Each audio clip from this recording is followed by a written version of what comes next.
16. It's more than just a number. In music history, it's an impossible streak. 16 number one singles in a row. No breaks, no failures. A perfect reign of dominance that lasted for several years. The man who achieved this wasn't a reckless rebel or a tortured genius. He was Sonny James, the Southern gentleman. So what was his secret weapon? In a business built on chaos and broken hearts, how did a man of stability and kindness reach a summit that no outlaw could ever touch? To fully grasp the character of the man Sonny James would become, you must transport yourself to the American South of the 1930s, a landscape scarred by the Great Depression. Imagine the sun-baked, dusty roads of rural Alabama, a place of profound economic hardship where hope was a precious commodity. For countless families trapped in a cycle of poverty, life's simple pleasures were few, but two sources of solace were nearly universal: the humble church on Sunday morning and the crackling signal from the radio every night. That radio was a magical portal, bringing the outside world into rustic farmhouses and modest homes. It carried the sounds of the Grand Ole Opry and, more importantly, the cheerful, resilient harmonies of family singing groups who made music that felt like home. In this world, music wasn't mere entertainment. It was a testament to survival, a thread of joy in a tapestry of struggle. It was into this very world in 1928 that James Lowden was born. His upbringing was anything but ordinary. His parents, Archie and Della Lowden, were amateur musicians with a powerful shared dream to escape the predetermined life of farm work and poverty by making a living on the stage. By the time their son James was a mere 4 years old, that dream took shape. They packed their meager belongings, gathered their children, and formed a family band, the Lowdens. Their home was now the road. Young James's childhood was not one of schoolyards, friendships, or the comforting routines of a settled life. It was a nomadic, almost carny-like existence spent in the back of a well-worn car, traveling the vast, crisscrossing network of two-lane highways that connected the small towns of the South. Their stage was wherever they could find one: a local vaudeville theater, a town square, a school auditorium. This was the unglamorous, unforgiving reality of show business at its most basic level. The family would perform multiple shows a day, their payment often being a pass of the hat, a few dollars, or simply a hot meal and a place to sleep for the night. For the young James, this grueling life wasn't a childhood. It was an apprenticeship, and the first language he learned to speak fluently wasn't English. It was music. He learned to play the fiddle and guitar with a preternatural skill, his small fingers flying across the frets. He learned the subtle art of reading a crowd, of knowing when to play a jubilant instrumental or a heart-rending ballad.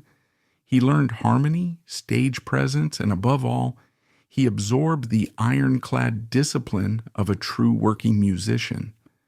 This life taught him a lesson that would define his entire career. You didn't perform only when you felt inspired. You performed because the curtain was rising, because the audience was waiting, because the show simply had to go on. It was a profound education in resilience, duty, and quiet professionalism that was forged in the crucible of Depression-era necessity. By the time he was a teenager, James Lowden was no longer an apprentice but a seasoned professional. The Lowden family had become a popular and respected act on the Southern Circuit, but James's ambitions were beginning to look north, towards the beacon of Nashville. His prodigious talent on the guitar and his smooth, warm baritone voice were undeniable. Eventually, his playing caught the ear of one of the most important figures in Nashville's history, the master guitarist and visionary producer for RCA Records, Chet Atkins. Atkins recognized a rare quality in the young man, not just talent, but a calm confidence and an easy, unforced charisma. He saw a star. Atkins helped him secure a recording contract with the prestigious Capitol Records. But first, there was the matter of his name. In the world of country music, branding was everything. James Lowden, they felt, sounded a bit too formal. After some discussion, they landed on a name that was friendly, memorable, and had a touch of Southern charm: Sonny James. He cut his first records for Capitol in the early 1950s, but immediate stardom was not in the cards. The Nashville scene was teeming with immense talent, and Sonny struggled to find a distinctive sound that could cut through the noise. And then, just as his career was beginning to show promise, his life, like the lives of so many young men of his generation, was interrupted by a draft notice. The United States was embroiled in the Korean War, and Sonny James was being called to serve. For 2 years, he traded his guitar for a rifle. His tour of duty in Korea was a transformative experience. He was a world away from the familiar comfort of a stage, confronted with the harsh realities of conflict and the profound fragility of life. The experience instilled in him a deep sense of perspective. The anxieties of chasing a hit record, the petty rivalries of the music business, it all seemed insignificant compared to what he had witnessed. When he returned, he was no longer just an ambitious singer chasing a hit. He was a man who understood what truly mattered: home, family, and a peaceful life. That quiet perspective became the true north on his compass for the rest of his career. He came back to Nashville and tried to pick up where he left off, but the industry had moved on. His momentum was gone. Capitol Records dropped him from their roster, and he signed with a smaller label, his career seemingly adrift. He was now in his late 20s, a war veteran with a handful of failed records to his name. For many, this would have been the end of the dream. But Sonny was not a man who crumbled under pressure. He remembered the discipline of his childhood, the resilience he learned on the road. He went back to work, playing any gig he could get, tirelessly honing his craft. In late 1956, during a recording session, he laid down the vocal for a song that nobody expected much from. It was a simple, tender ballad, an ode to innocent, heartfelt devotion titled Young Love. The song was released, and what happened next was a music industry miracle. Young Love didn't just climb the charts, it became a cultural phenomenon. It resonated powerfully with a new and potent force in American society, the teenager. The song was an explosion. It shot to #1 on the Billboard country charts, then crossed over and hit #1 on the mainstream pop charts as well. It was a rare and colossal achievement that turned Sonny James into a household name overnight. Suddenly, the struggling veteran was a bona fide teen idol. He was handsome, polite, and his voice was the sound of young romance. He was a safe choice for parents and a heartthrob for their daughters. He made a star-making appearance on The Ed Sullivan Show, was whisked off to Hollywood to appear in a handful of films, and was greeted by legions of screaming fans wherever he went. The boy from the dusty back roads of Alabama had become one of the biggest stars in America. But the summit of fame can be a precarious place. The rock and roll revolution, led by the seismic energy of Elvis Presley and Jerry Lee Lewis, was changing the musical landscape forever. The innocent sincerity of Young Love was soon eclipsed by a rawer, more rebellious sound. Sonny's follow-up records, in a similar vein, failed to recapture the magic. By the early 1960s, the bright fire of his fame had cooled to a flicker. The industry, in its typically cruel fashion, began to dismiss him as a one-hit wonder. He had experienced the dizzying peak of superstardom, only to find himself sliding back down the mountain into relative obscurity. It was a professional crisis that would have shattered the confidence of most artists.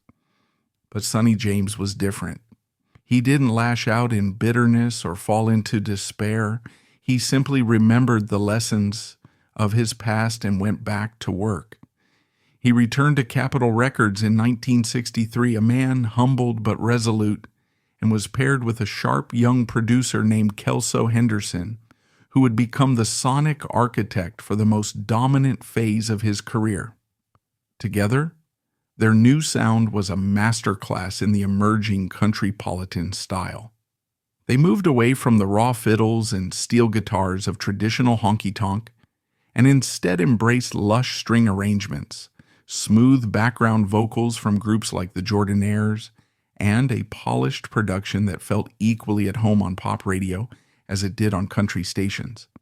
In essence, Henderson built a sonic palace, and Sonny's warm, intimate voice was the gentle, reassuring king who lived within it. This new, sophisticated sound was unveiled with the song, "You're the Only World I Know." It went straight to number 1. Then, something unprecedented began to happen. His next single, "I'll Keep Holding On Just to Your Love," also hit number 1, setting the stage for what was to come. Beginning in 1967, Sonny James embarked on a run of chart dominance that is still the stuff of legend. He achieved an incredible 16 consecutive number 1 singles, a streak of dominance that lasted for 5 uninterrupted years.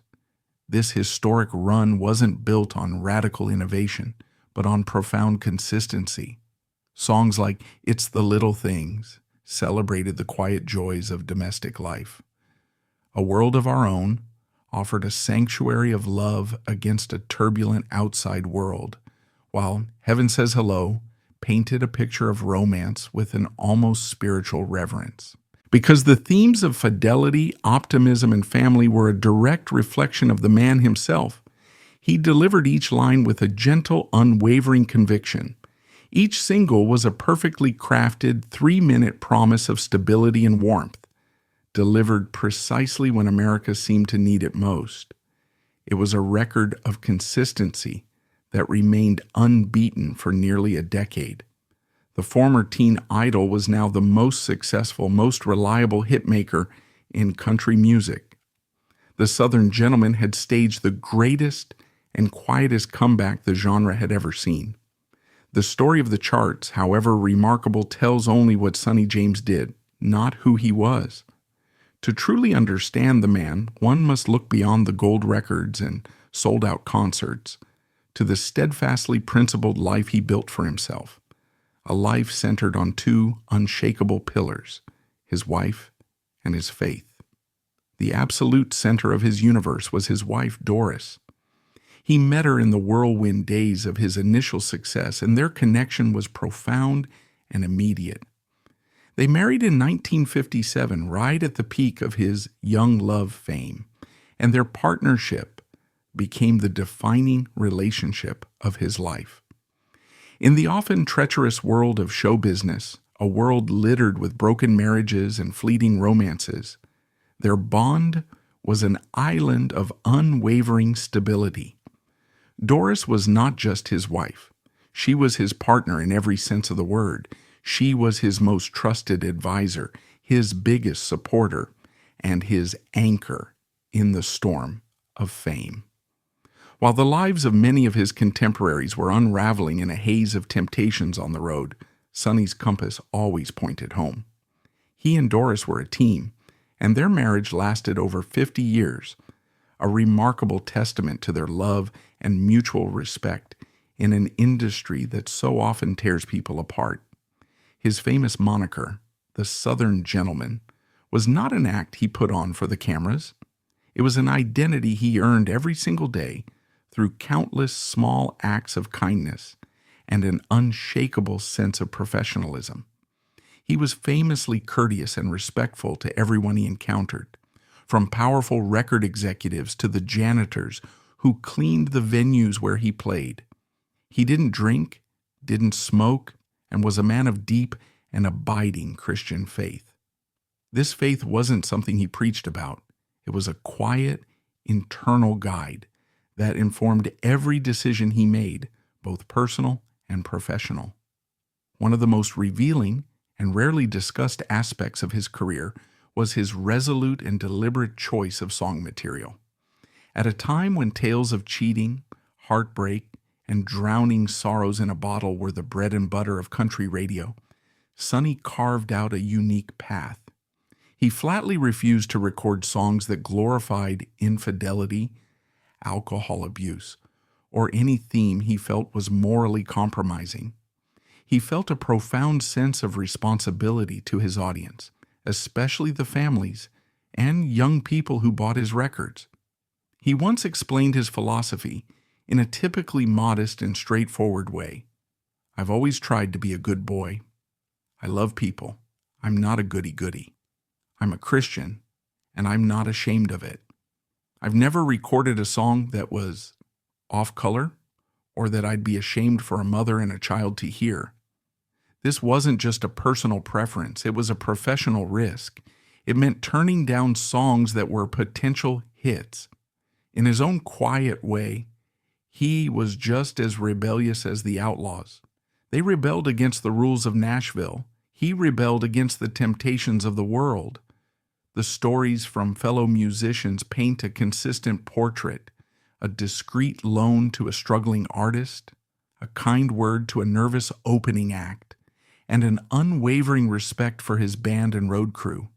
He never developed the ego that so often accompanies stardom.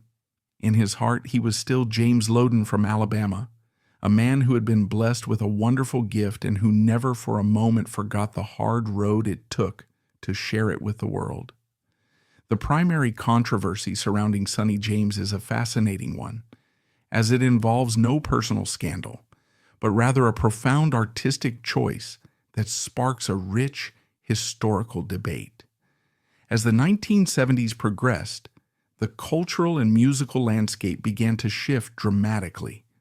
The polished, string-laden, and sophisticated countrypolitan sound, of which Sonny was the undisputed master, started to feel dated to a new generation. From the honky-tonks of Texas and the progressive studios of Nashville, a new sound was rising, raw, gritty, and deeply personal. The outlaw movement, championed by iconoclasts like Willie Nelson, Waylon Jennings, and Chris Christopherson, rejected the Nashville gloss in favor of a more stripped-down, lyrically complex and rebellious style. The contrast was stark and immediate. In the very same years that Sonny James was singing about finding heaven in his lover's eyes, Waylon Jennings was growling about the gritty realities of being lonesome, ornery, and mean. While Sonny's records were polished to a mirror shine by Nashville's finest studio musicians, Willie Nelson was in Austin, Texas, crafting the raw, stripped-down masterpiece Red-Headed Stranger. They were two sides of the same country coin, two opposing answers to the question of what country music should be. The Outlaws sang about the storm, Sonny James sang about the shelter. Faced with this seismic shift, Sonny James made a conscious and unwavering decision. He would not change. He had meticulously crafted a sound that had connected with millions of fans around the world, and he remained fiercely loyal to that sound and that audience. He continued to produce immaculately arranged records with themes of love, fidelity, and optimism, all delivered in his signature smooth, reassuring voice. He was a master craftsman, and he saw no reason to abandon the very qualities that had defined his identity and brought comfort to so many. This decision is the crux of the historical debate about his legacy. Was his refusal to evolve a mark of profound artistic integrity, a commitment to his own truth, or was it a form of commercial caution, a reluctance to risk alienating the fan base he had so carefully cultivated? Critics of his later work sometimes dismissed it as formulaic, predictable, or safe.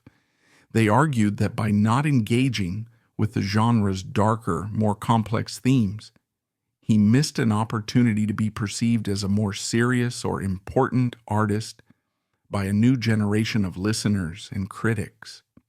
However, to his millions of devoted fans, and to many music historians, This critique completely misses the point of who Sonny James was and what he represented.